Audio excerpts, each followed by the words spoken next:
My name is Michael Molinari, developer of a failed game called CityStream, an experimental live game launched in January 2016, lasting for a whopping 2 months before we shut it down. While this is a talk about the ultimate failure of the game, there were many interesting things that came out of it, so I'd like to cover those as well to help paint a clearer picture of its history. CityStream was a strange combination of idle games, Twitch plays games, and real-time DMing. It was created as a way to counter the experience of earlier Twitch plays games like Twitch Plays Pokemon or our previous game, Choice Chamber. The game was still played via the chat room of a live internet broadcast, but this time, the aim was to make each player's actions feel like they mattered, no matter how many concurrent active players there were. While the game's potential popularity was unknown before launch, we still prepared the engine to be able to handle thousands of simultaneous players, using staggered update cycles and accelerated variables to compensate. Our peak player count was around 100, so things never quite took off as we had hoped. In the previous game we made, Choice Chamber, we added a few viewer interactions that celebrated individuals. While they were small successes, we wanted to make a game that championed every action of every player, making anyone's efforts feel worthwhile. The most obvious design change was to almost completely remove timed polls and instead allow players to interact at their own pace, performing tasks as they saw fit. This ended up being realized as a collaborative city-building game with elements of tower defense and RPGs. Each player had their own avatar, responsibilities, stats, and inventory, persistent across play sessions, and all saved locally on our host machine. Saving all data to a single file wasn't a very safe or smart method, as crashes and bugs forced us to keep a daily backup should the world state need to be rolled back. In one case, some players exploited a glitch overnight, for which they apologized the following morning. The save data needed to be checked against the previous days to roll back specific players as a punishment for abusing a broken feature. While the idea of a job wasn't formally assigned, most players took responsibility for what they did best, forming a community that did in fact work together as a team. There was even a player that was present at every stream, every day, for 2 straight months. This isn't to say any given player did one thing while playing, but enough time playing with the same group of people allowed them to become quite efficient. Since the game was played from the Twitch chat, there was no additional software to download, no additional logins to create, and no cost to play. This low bar for entry excited us, though we would soon realize such a feature was relatively lackluster when the game itself had troubles getting people excited. Most importantly, it was only playable from one channel, ours, giving us full control over how and when people experienced the game. This was especially useful in monetizing the experience for those who wanted to help support development. It's not uncommon for a Twitch viewer to want to continually pay money directly to a broadcaster to not only show support, but to make sure they can continue doing what they do. Players who made contributions were rewarded directly in the game in real time. Most perks were cosmetic as a way of literally showing support, though there were some perks that acted as super attacks during battle. In those instances, the super attack would benefit all players, not just the contributor, helping to cement the idea of this being a team effort. We didn't want a player to feel like they were inferior because they couldn't afford to spend as much money as someone else. The cosmetic perks were helpful in showing support in the game while advertising their benefits, but weren't quite enough to entice a lot of players. They were also permanent, missing an opportunity to continue receiving income from players who wanted to help. CityStream went through constant iteration, both before and after launching. We were in a rush from Twitch to launch in time for their Twitch Plays gaming category, debuting with the smallest of core loops after a mere 6 weeks of development. We would go on to add new content to the game every day for 2 months, including tweaks and bug fixes. Timed polls are a major element from almost every Twitch Plays game, including our own Choice Chamber, but they turn a group of people into a single number, making an individual's vote not seem to matter. We noticed in other games that viewers would participate most often when their decision had the chance of making them feel special. For this reason, we wanted to do away with polls completely, but a few remained for major group decisions accounting for less than 2% of all possible commands. We eventually moved polls to the top of the screen to prevent city progress from halting for 1 minute at a time, a feature request from players who had a schedule to keep in the city. All other interaction in the game was done as an individual player, where the sum of all players' actions contributed to game progress. To prevent the already flooded chat room from being more crowded, we added a whisper bot to have a private chat with any player, informing them of their status, inventory, and other events unique to them. This also helped out with the video delay that could range from 15 to 60 seconds, dictated by a viewer's location and connection. We actually needed to get whitelisted by Twitch, so we weren't marked as a mass whisper bot, which we were. This worked fairly well, aside from a few nights when the Whisper servers were down, forcing us to manually tell individual players their status. Much of the game's progress was gated by time, to both add weight to players' decisions and to make a rather simple game last far longer than it really should have. Every action took time to execute, some taking seconds, others hours. We encouraged teamwork by allowing most actions to complete faster as more players helped out. Diminishing returns were added, where each additional player contributed less than the one before, to prevent a mob of players from going around completing every task immediately. Most buildings would perform their functions linearly as players entered, such as offensive towers shooting lasers equal to the combined powers of all players inside. Other buildings, like the XP farming disco, stopped operating if too many players were on the dance floor, forcing them to manage work and play carefully. These kinds of things led to emergent specialization, which was pretty cool. Suddenly, players would have to communicate outside of regular play to decide where each one's skills could be best utilized. Some even created chatbots to automate certain processes, though they soon retracted them when they realized how much fun that removed from the experience. One interesting thing we added was a building that buffed adjacent buildings, but only if they were all the same color. This led to players designating neighborhoods, territories, and even having gang wars as they fought for control of different districts. Where they were once arbitrarily deciding building colors, they were now arguing over the benefits of having a chocolate lookout post versus a smoke research lab in a particular spot. Tying into the game's end goal of reaching the moon, we had special events occur during real-world moon phases to add to the narrative. This made players change up their strategies, even planning ahead based on the lunar calendar. After the game had finished, we had a one-day special revival of CityStream on April Fool's Day called CityStream Extreme, where all variables were cranked to 11, there were 9 moons and a bunch of rainbows and explosions. Players accomplished as much that day as they did in the first 1.5 months the first time, though this can also be attributed to the game actually containing all of its content from the beginning. Early on, we felt it would become boring to stare at the same steady grid for hours, even days at a time, and decided to create a narrator, Beep, who you see here, to connect with players and give them a focal point for communicating with the game, similar to how you see a green-screened human player in the corner of any other Twitch channel. Beep was supposed to be driven by AI to have dynamic conversations with players, but we couldn't get something so complex working in the short time we had. Not wanting to have him have predictable canned responses to everything, we took shifts playing as Beep to respond back to players directly, acting as a man behind the curtain. They loved him so much, we continued DMing as him each day, making sure to keep players engaged through the mundanity of crafting a city one resource at a time. Unfortunately, this meant we had to cut the broadcast to about 8 hours each day, using the rest of the day to continue working on new content, tweaks, and bug fixes. We continued expanding Beep's arsenal of emceeing from a dozen animated emotions to wearing hats for various occasions, such as a general's hat during battle and a nightcap when it was time to end the day's stream. It was so important to us that Beep maintain this relationship with players that we created a system to remotely control his responses by sending private whispers to the game via the Twitch mobile app. This was especially attractive to us as it didn't require creating additional software. It allowed us to go out to dinners and functions, completely ignoring our friends. Our original idea was for this to be a 24-hour live channel that ran itself, only needing to be taken down for servicing. But with having to play as Beep during the day and working on the game in the evenings, our days turned into double shifts. Combined with poor revenue and retention overall, this ultimately forced us to discontinue the game after 2 months. We could have continued making tweaks and adding ways to get players excited, but working 14+ hours a day at less than minimum wage made us consider the possibility that maybe we should cut our losses and apply what we learned in future projects. That's the only picture I have of our battle station. That's Chelsea playing as Beep. The players could actually tell when I was playing as Beep and when she was playing as Beep, because she was a much better storyteller than I was.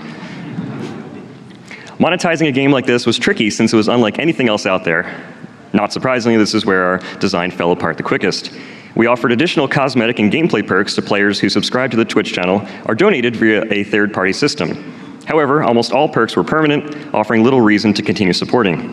This is a missed opportunity for die-hard players to have a long-term contribution. We noticed our most generous players go from throwing hundreds of dollars at us to tossing a few coins after just a couple of days. Mostly because the game wasn't compensating them accordingly, but also because we never thought someone would want to donate so much at a time, thereby never designing for it. Oops. It actually says oops on my slide here.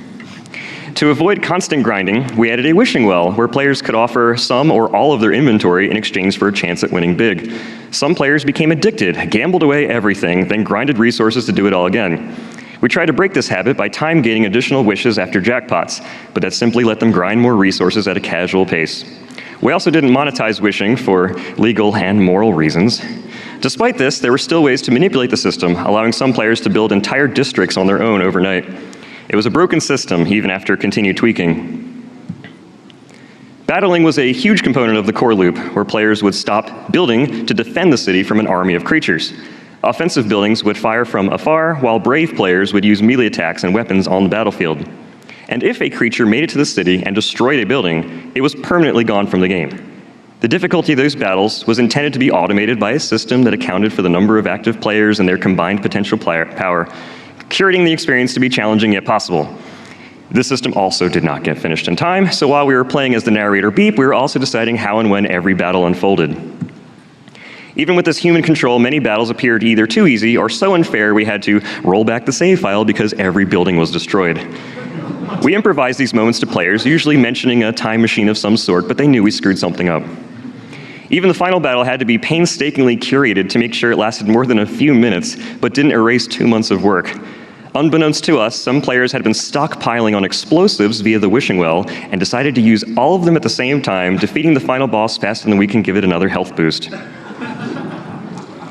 Another problem that only got worse over time was onboarding new players. As the city, UI, and commands grew more complex, the game became ever more puzzling to a pair of fresh eyes.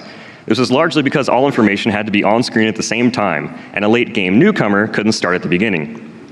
We tried to ease the introduction via a helper bot and an online manual, but despite the efforts of these and chat room moderators helping out, we got this same question up until the final moments: how do I play?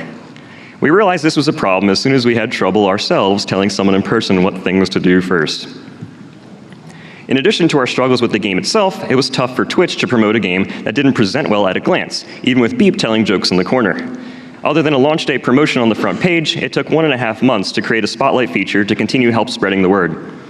This isn't necessarily a failure on our part, unless you consider our designing a game that doesn't catch one's eye, but it does help paint a picture as to why we had trouble getting new players regularly. CityStream was a fun experiment that certainly taught us a lot about dealing with emergent multiplayer ecosystems, but a time pressure combined with too many design and UX flaws prevented it from taking off as we had hoped. We still believe to this day that all major issues with the game are solvable, especially after having experienced them fall apart over the course of a couple months. However, when the final building on the final spot was upgraded to its final level, we called it the end of Season 1 and sent players where they had always intended to go, to the moon. Our final stream was a 2-hour-long rocket ride through outer space, featuring a dynamic rolling credits of every player who ever stepped into the game's world. As players rode their rocket tower through space and collided with passing stars, they gained the ability to shoot fireworks into the galaxy, giving back light to a fastly dimming world. With that, Beep put on his nightcap for the last time, wishing everyone a good night. Thank you, everybody.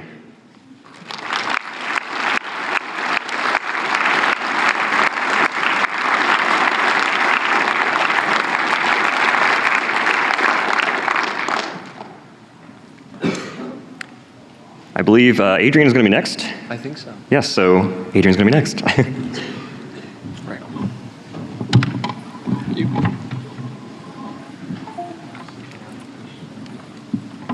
Yeah, sure.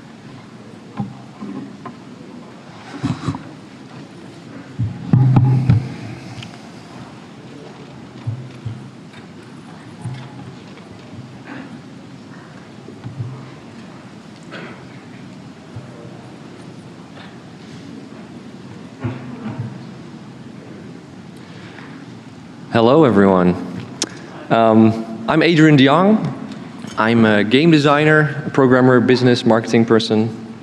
Indie, I guess. I just released Hidden Folks. Yay.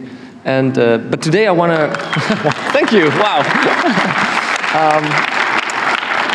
So today, now, I want to reflect on the closure of Game Oven, the studio I co-founded. In case you didn't know Game Oven, it was founded by programmer Bojan Androvski and game designer Adriaan de Jongh, that would be me. And we were later joined by marketeer Eline Mures. We had an office in the Dutch Game Garden in Utrecht, the Netherlands.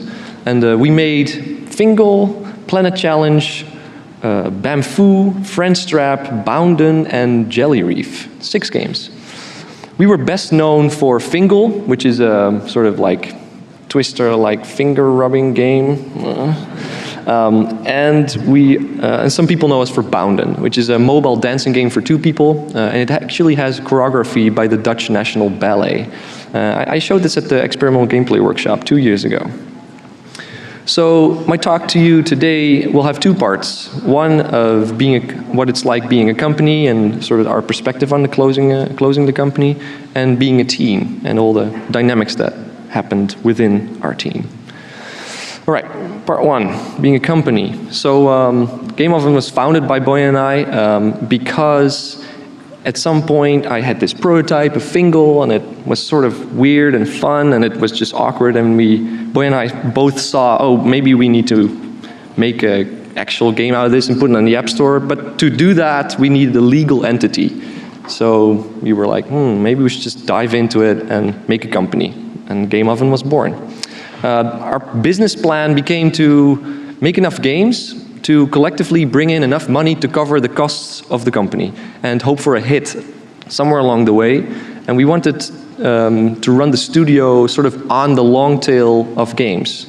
So long tails usually look like this, but the thing is, if you zoom in, this is what you see, right? So there's various games, and the money they bring in every day stacks up, and that's what covers the cost of the company every day. So Game Oven employed 1 designer, a developer, a marketing person, and we usually had an art or a developer intern. The biggest challenge to this structure was balancing prototyping games and marketing and doing business. We hired Eline with the promise to overcome that challenge, but when it got real hot in the oven, we still found ourselves helping out with marketing. And looking back at this, it seems like prototyping and actual game development are much easier roles to mix for 1 person than making and selling a game. But this is my gut feeling. I don't have any scientific data on this. So aside from our in-house roles and skills, we always required at least a number of contractors with every project. So we always needed 1 or 2 full-time artists, a music composer, sound designer, filmmaker to make our trailers, localization company, sometimes an extra developer, and for Bounden we needed a choreographer, so that was weird. But let's talk about costs, because the minimum wage of 1 person in the Netherlands costs the company about 1,800 euros per month. That is about $1,900. And this includes taxes and administration fees. With 3 employees, rent, software administration, and all sorts of little things, Game Oven costs about 6,500 euros per month. We think it's not really cool to share how much our collaborators asked of us, but this chart can give you a little bit of a sense of what all these projects cost. So yeah, on one side there's the collaborators, how many of them we needed to make the game, and on the other side is the studio time in months. So Bounden and Jelly Reef were definitely one of our bigger projects.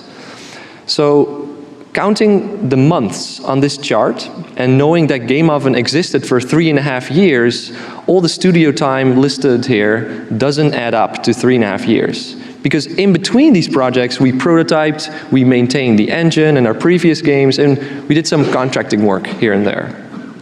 But more importantly, this in-between creative downtime or project downtime was still studio uptime, and it cost the studio as much as working on a project. So you can imagine what kind of pressure this put on our creativity. How can you have peace of mind when you know you're burning money every day and you don't find that next big thing?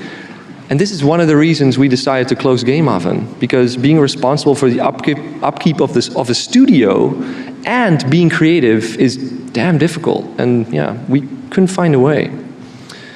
Because, well, let's talk about Game Oven's income.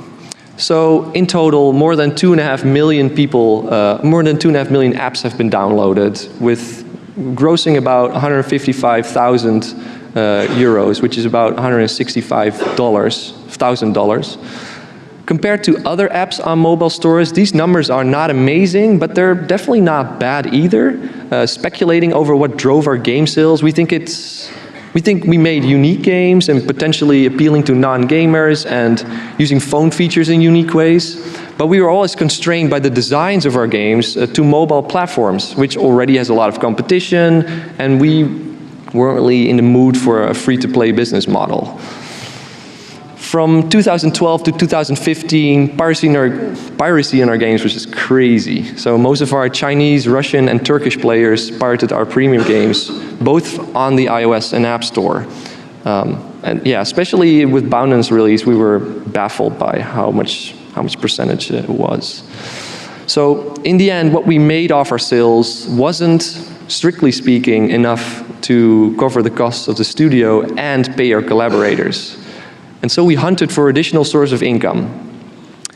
Lots of subsidies, government grants, contracting work, Humble Bundle, App Campus, which is or was a program by Windows to get more games to their platform, and we won various awards. So with all these additional sources of income, about a total of 144,000 euros, we were actually easily able to cover the cost of the studio. And in the end, we probably even had enough funds to do another project. So again, like Game Oven's income wasn't the main reason we closed the studio, but rather the pressure of our monthly burn rate on the creativity for that next project. Okay, so that's part one, being a company. Let's talk about being a team. Because as founders, Bojan and I had, you could say, some struggles during our 3.5 years of working together. And I might present these struggles here as if they were really straightforward, but we went through months of reflection and to try to understand what happened and why we were occasionally so frustrated with each other. My deep motivation to make games has always been very different from Bojan's motivation to make games. I've always had this thing for truly social games, whatever that means, while Bojan didn't necessarily. And as an example, Bojan really did not like Friendstrap, while I consider it one of my best working concepts ever. And Bojan became father after Bounden. Money and being sustainable became even more important motivators to him.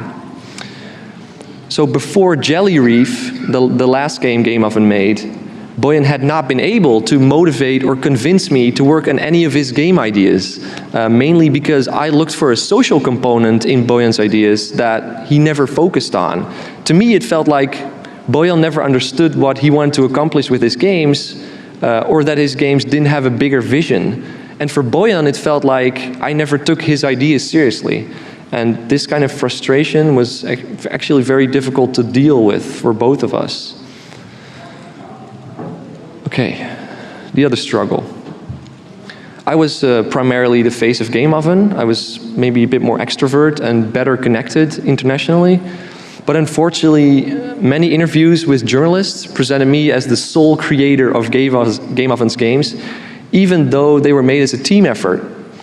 There was one particular interview on Bounden that hurt Bojan most, writing about me as the genius inventor of Bounden while never mentioning it was made, by a whole team. And this struggle actually came back quite often, too often as what should be necessary.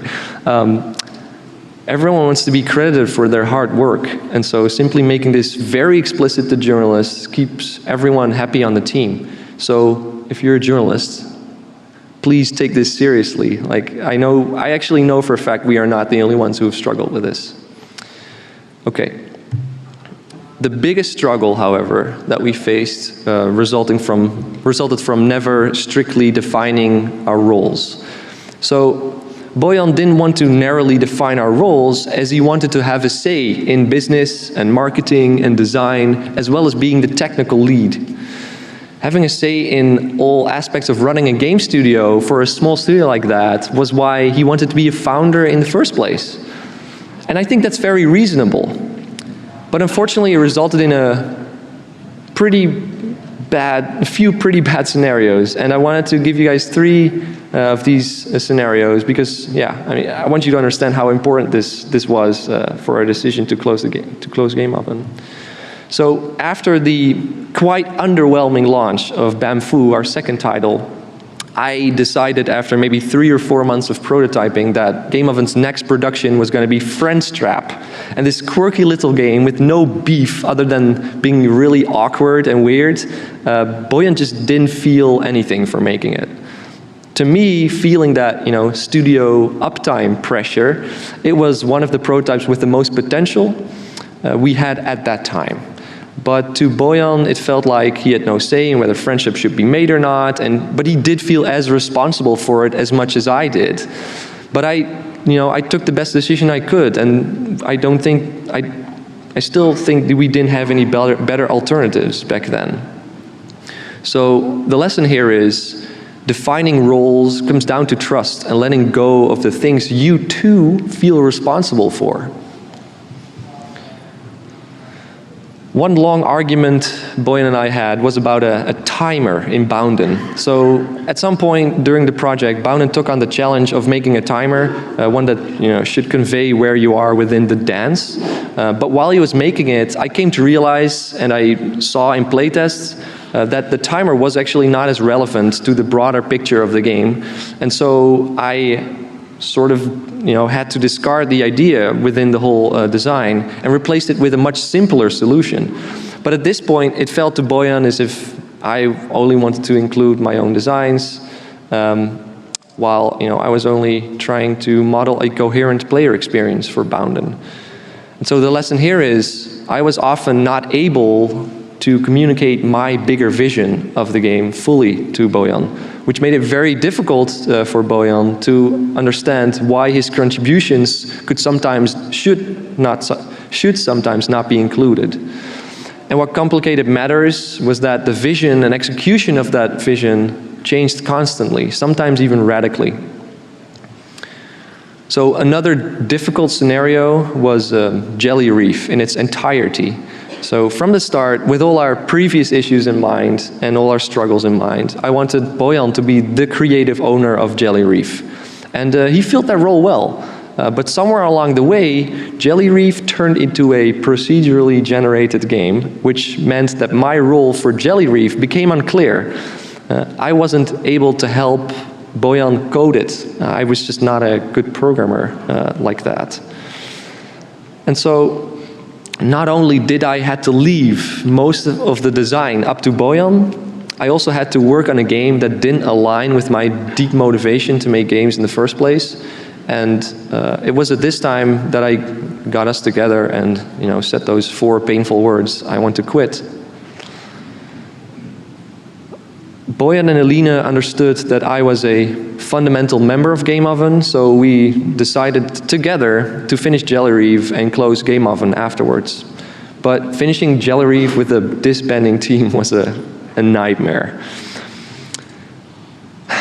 Bojan worked his ass off to make the game happen regardlessly, but he was increasingly frustrated with the lack of effort by his team members. Everyone had their minds on the future. And in hindsight, I think we should have just disbanded right there and then. And even though that felt maybe too disruptive to our lives at that point. Okay, so those were 3 struggles that we had. But I do want to end on a positive note, because only talking about our struggles makes us look like we should have never worked together in the first place. But we obviously had super fun times too. Going to the office every morning was like a little adventure, and we'd make something new quickly that day together, figuring out how the hell to do it. And even with all the struggles that we had, Bojan and I didn't close the studio hating or disliking each other. We've had times where we could punch each other in the face, but not when we closed the studio. And in a way, our struggles are still marginal compared to our achievements, I think. 17 awards and nominations for Fingal and Bounden, major features in the App Store, stories of relationships crushed and babies made because of Fingal, working together with the Dutch National Ballet, coverage in the New York Times, The Guardian, BBC, The Verge, Mashable, more than 14.5 million play sessions. That's a crazy ride. So I want to conclude Game Oven with you. In contrast to what most people initially think, Game Oven did make enough money to sustain itself. So strictly speaking, our game sales weren't enough to keep us running, but only looking at one of our sources of income would be a narrow point of view. What was difficult for us to maintain was the rigid structure of a studio, as opposed to the flexible structure of hopping on and off individual projects. Our problem was studio uptime during project downtime. And we worked really hard to close the gap between our projects, but leaving responsibilities scattered throughout the team, keeping our roles vague, magnified the pressure between us and caused many struggles between us. And eventually those personal struggles made us decide to close the studio. And ultimately, that is the more nuanced conclusion to Game Oven. So I hope you draw lessons from Game Oven, our failure, and if you have any questions, please do come talk to me afterwards. Thank you.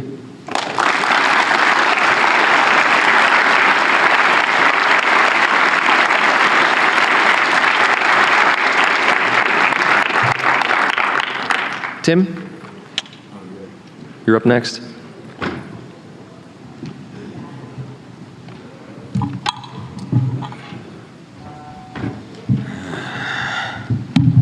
Hello.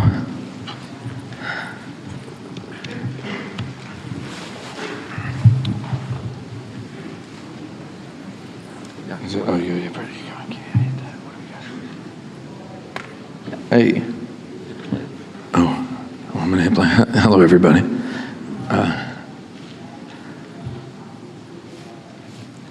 Hello, everyone. My name is Tim Rogers. I am the founder and director of Interactive Electronic Object Research, Design, Development, and Consultation Studio Action Button Entertainment. I am the game designer and director of Videoball. Videoball is a digital sporting good product, which is available now, as if this makes a difference, for personal computers and for PlayStation 4 or Xbox One video game console hardwares. Somebody commented on the YouTube video of my talk last year that it sounded like I had to go to the bathroom.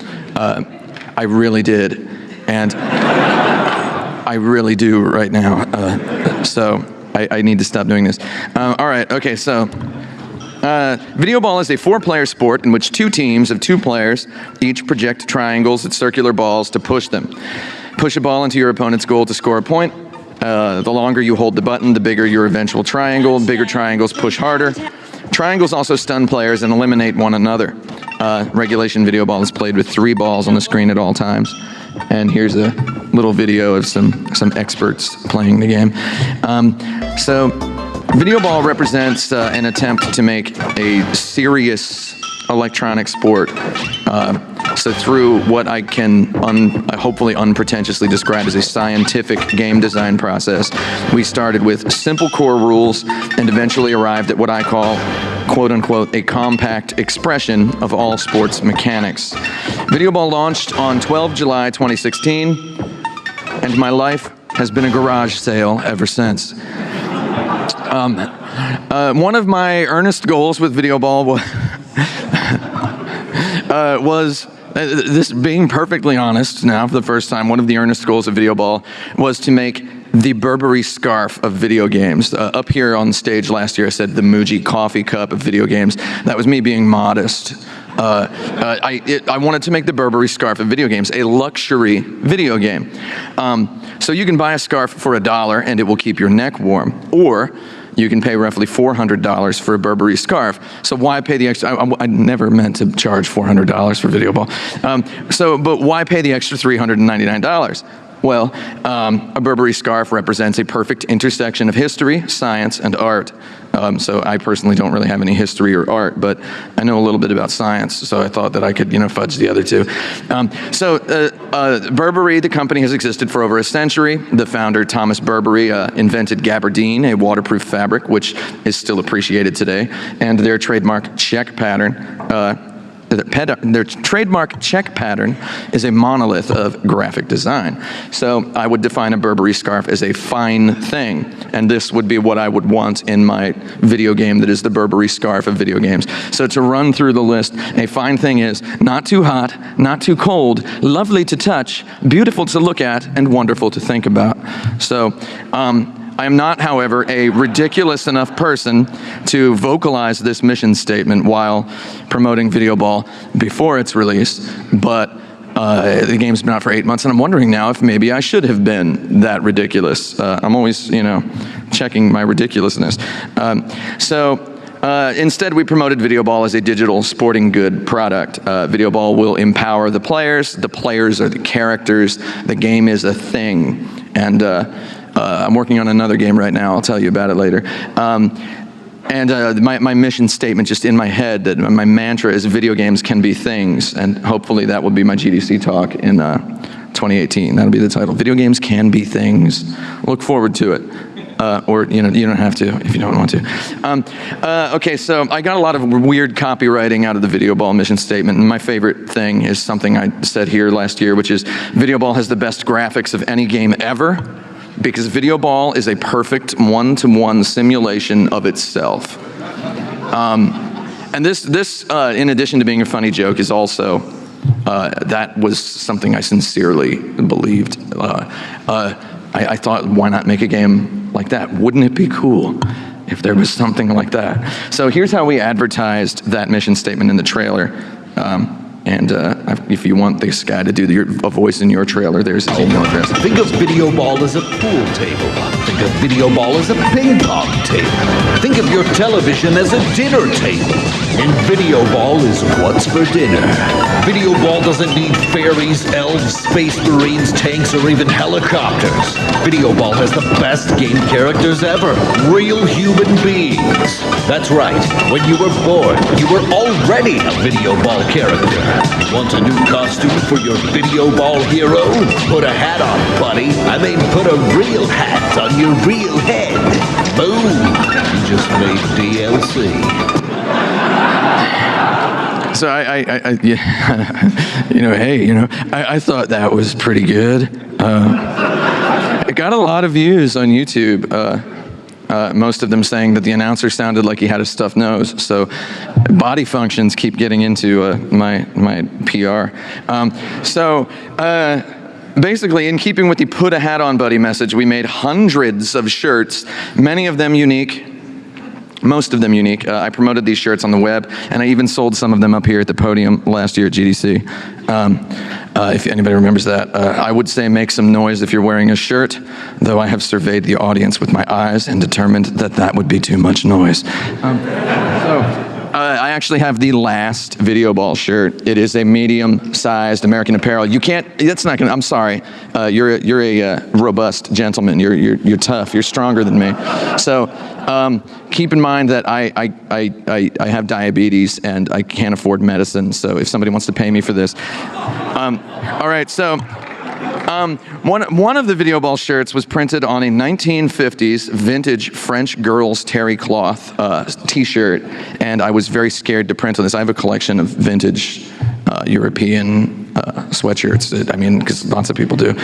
And this shirt ended up being the object of a bidding war, and the highest bid, and this is a callback, it was $400. And the bidder was a person I actively dislike, so I did not sell. However, pleased with its having obtained a $400 bid, I felt comfortable selling it for $50 to a wonderful couple from Belgium, because I like Belgium, and also because they'd promised me that they would do something good with it. So months later, they sent me a couple of photographs. So upon seeing this photo, I realized that in fact, my first daily mistake my entire life had always been not knowing that a statue of Jean-Claude Van Damme, as he appears in the 1988 film Bloodsport, literally stands in a park somewhere in Belgium. But despite Jean-Claude's best efforts, it was already too late. Videoball had cost me all of my money. And when the game shipped, I was broke. I could not afford to spend even a daily hour promoting it. So by now you may be thinking, how can a game with a $400 t-shirt on a Jean-Claude Van Damme statue in a park in Belgium be considered a failure? Well, I'm glad you asked, because strictly speaking, it's not, because that rules. Videoball is not a failure because it is my favorite game. However, on the other hand, I have literally 5 broken teeth in my mouth. And I dared to have a dental checkup last month, and the dentist's words were, and I quote, "You've got a lot going on in here." That's not even a joke. So put bluntly, Videoball is a failure because we spent too much time and our message was weak. Okay, so, and let's get into what I mean by too much time and weak. So, Thanksgiving weekend 2013, we played Videoball for more or less 20 consecutive hours. So Videoball was perfect 2 years before we released it, and I can't prove this to you because I don't have 2 hours to talk. But so I did give a 2-hour lecture about why Videoball is. There's a couple people who were at that lecture. So Black Sunday 2013. So 2 years before we released Videoball, some friends and I gathered in my house in Oakland, California, for what we called the first annual Little Caesars Hot and Ready Bowl. Because we're idiots, and because I maybe wanted to die, we bought 4 Little Caesars Hot and Ready cheese pizzas. This was back when they were only $5. Now they're $6. This economy, huh? We had, among us, we had over 2,000 hours of Videoball experience in the room. We played a long tournament on a grand scale. So this is a very prototype-looking Videoball that we were playing. This was during the game design process, that aforementioned scientific process. So we played a long tournament on a grand scale. So here's a clip of the final round. You're going to hear a cacophony of voices shouting bizarre phrases. I realized today that any game able to provoke this reaction in my friends, despite its flaws, should have been released as immediately as possible instead of us taking extra years to polish it. Instead, we perpetrated a cataclysmic waste of time. So here's the... I mean, the game looks like nonsense, but listen to these people screaming. There's a part... No! Yeah, Ryan! There's like 12 people in this room. Somehow there was still 2 slices of pizza left at this point. Oh, what? Yeah. Oh, what? Oh! No, yeah. We're back in this. We are back in. There it goes. You're back sort of out now. Oh! No! Yeah! God, yes! Oh, God. Oh! Stop! Yes!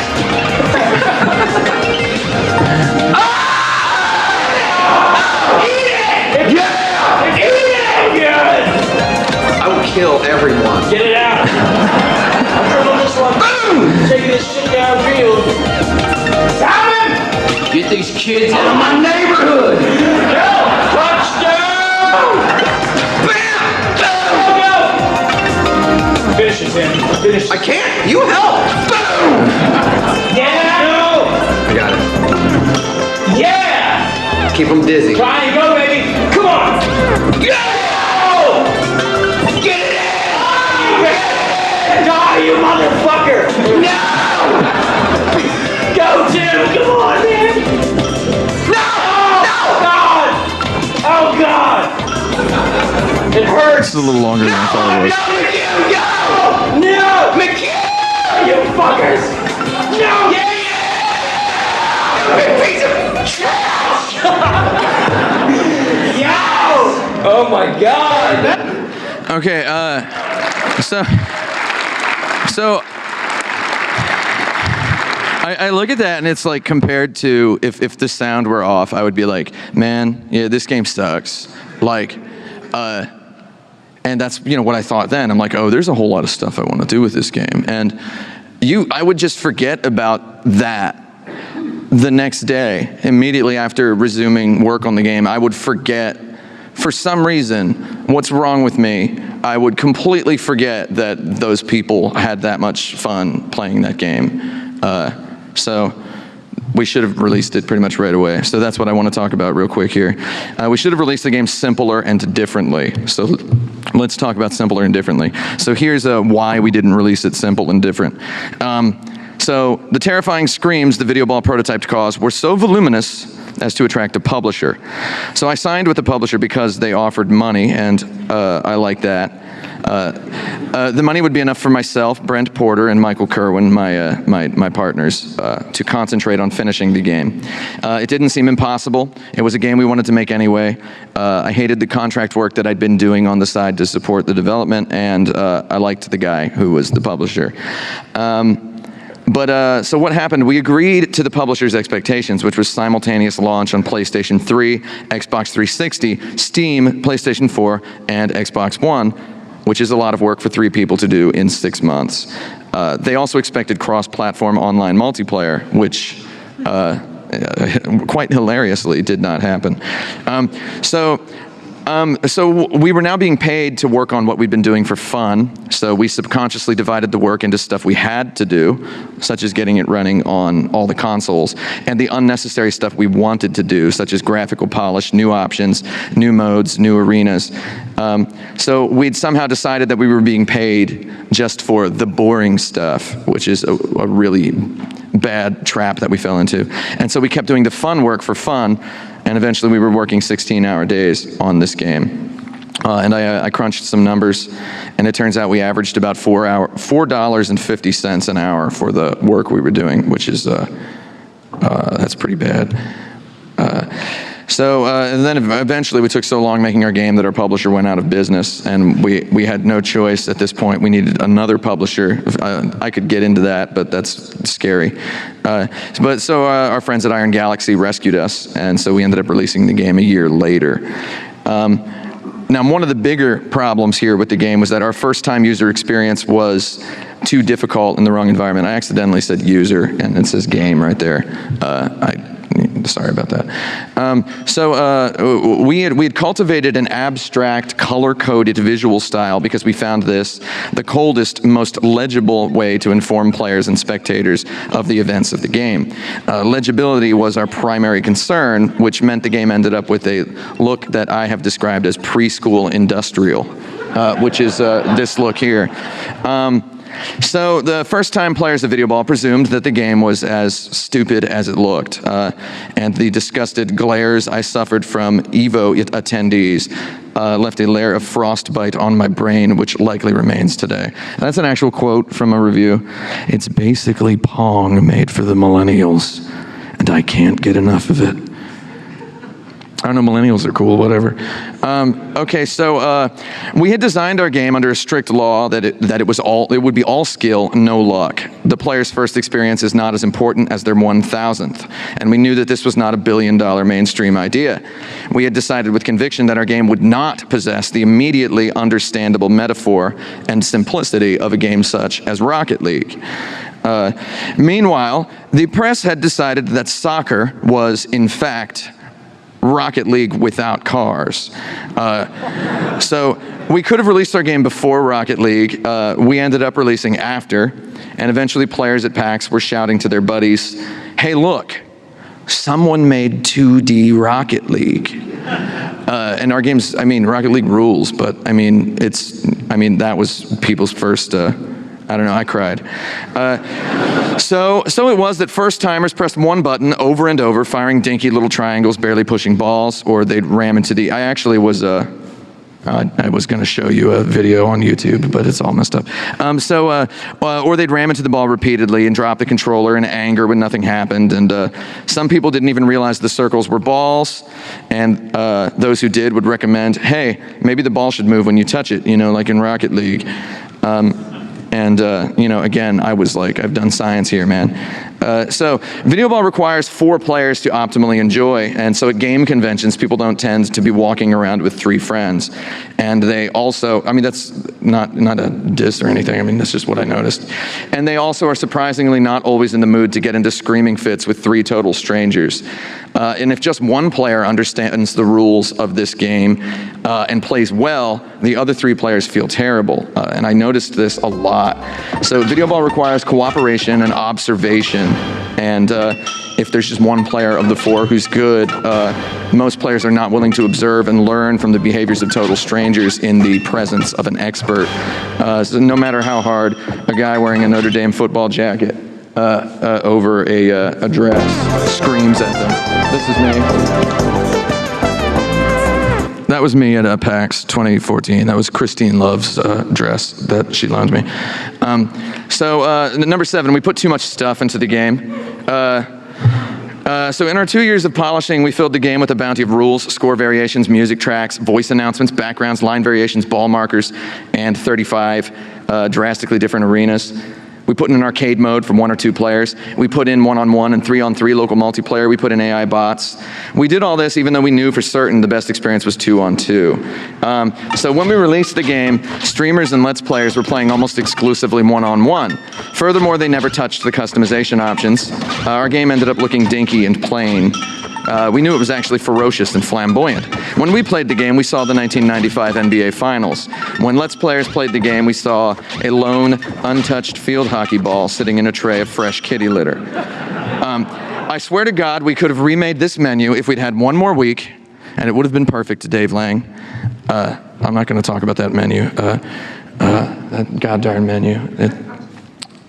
There's a very simple solution. So we spent much less than $1 million promoting Videoball. We spent $0 promoting Videoball.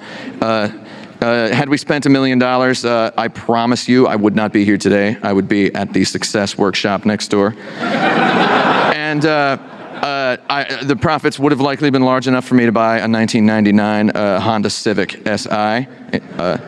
Which is vastly preferable to the car I have now. And for reference, this is the car I have now. I don't think it's safe. It's a Halloween costume with wheels. It's like what if Dracula were a cop? If you ever see this car driving up out of a lake, I pushed it in there and it's coming back for me. So I had 5 conversations with venture capitalists, which I drove this car to all those meetings, who said they wanted to invest in Videoball, and none of them invested in Videoball. Maybe I didn't give them a pitch that was any good at all. My plan hadn't been good enough, and hindsight being what it is, I now kind of do have a plan, which, it's a little late. But, so here's the lessons we learned real quick. The most important lesson is that our game is great. We can make great games. And I love this goddarn game, man. So it is amazingly easy to lose confidence in yourself when you're tooling around alone in the dark with the minutia of a game which is meant for 4 live human players.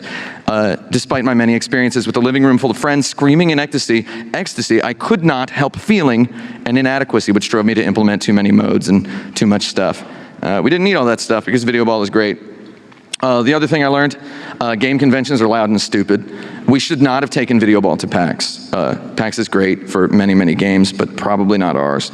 I reside in the San Francisco Bay Area. I could have taken the game directly to journalists, streamers, cool people, colleges, schools, instead of preparing for yet another laryngitis. So showing Videoball at PAX required a lot of explanation, and man, that place is loud. On day 2, somebody always came back bringing their friends so I could take a break while they played with their friends, and then they told their friends how to play. And it occurs to me now that we already had a perfect place to show the game, which was the Oakland Videoball Sunday Club, which I invited people to come over to my house every Sunday for about 8 months while we were polishing the game. And it was open to the public. One week a kid, a college student from Berkeley came, and then the next week he brought 6 friends. That's like 6 people you're getting on a bus to come play a game at a guy's house. Now I should have taken that as a sign, but here's a photo of some people playing Videoball at the GDC 2014 Sunday Club. Dan Tabar took that photo. I love that photo. Yeah, so it's so clear to me now. We should have shown the game at university-sponsored events. We could have taken it to events. I showed it at a high school, and it was way better than showing it at PAX. Should have done more of that. I could have sent kids were asking me, I call them kids because, I don't know, they're in college and I'm almost 40 years old.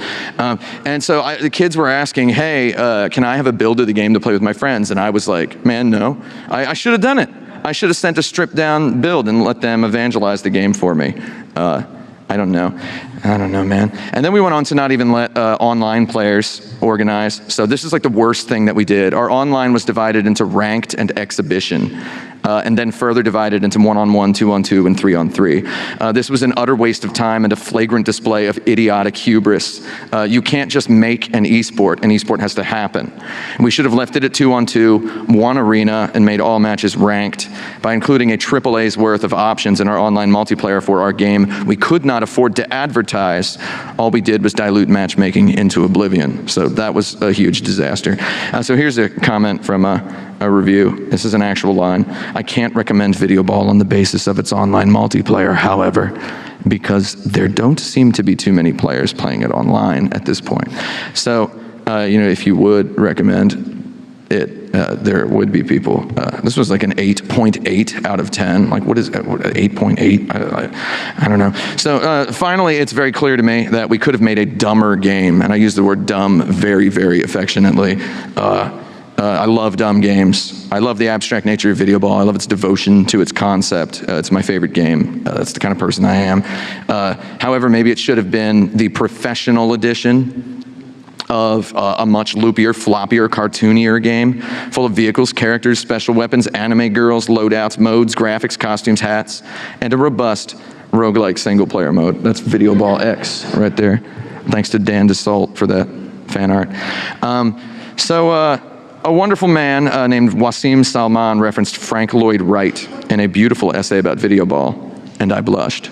However, a student who had attended a 2-hour lecture I gave at DePaul University about the scientific process of balancing Videoball speeds and timings such that the average match was 3 minutes in length later sent me an email celebrating my process as one Bertrand Russell would approve of.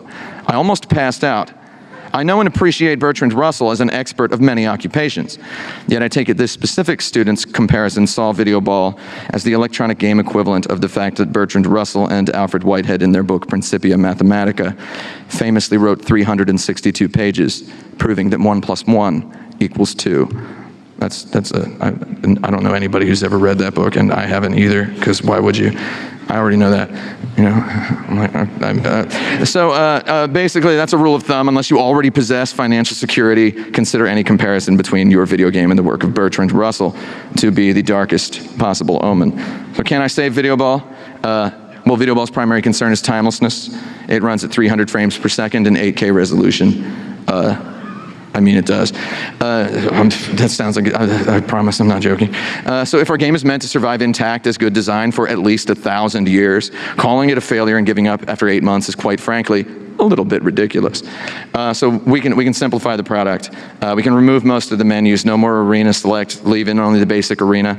That's where Videoball was born. It's Pong for the millennials. No more rules options. Every match is 2-on-2, 3 balls first to 10, no time limit. We gut the matchmaking. Every online match is 2-on-2, 3 balls first to 10, no time limit. Every match is ranked. There's a pattern here. No more customization. All the visuals are all random all the time. We make the game free. We support it with tasteful ads. Tasteful ads. We always intended for Videoball to be a digital sporting good product. You know, like a printable blank t-shirt. So here's a version of Videoball white label, as we call it. We have done for various clients and organizations who want their own branded Videoball. We did this for PAX 2016. We were the final round of the Omegathon in PAX East. So yeah, then we can take on sponsors, build an audience. I don't know. If I were giving my pitch to those venture capitalists a year ago, this is what I would have told them I wanted to do for the promotion.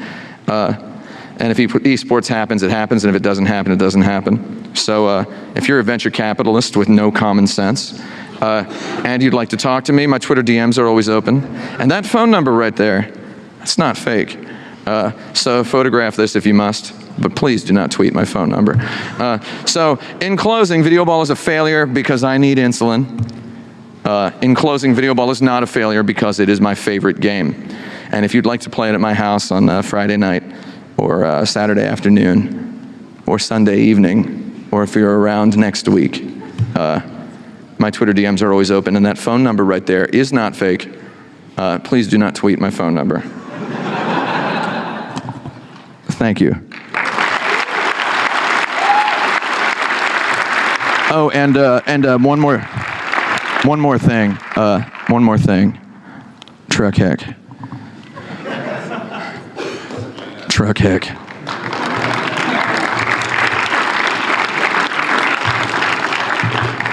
Okay, bye.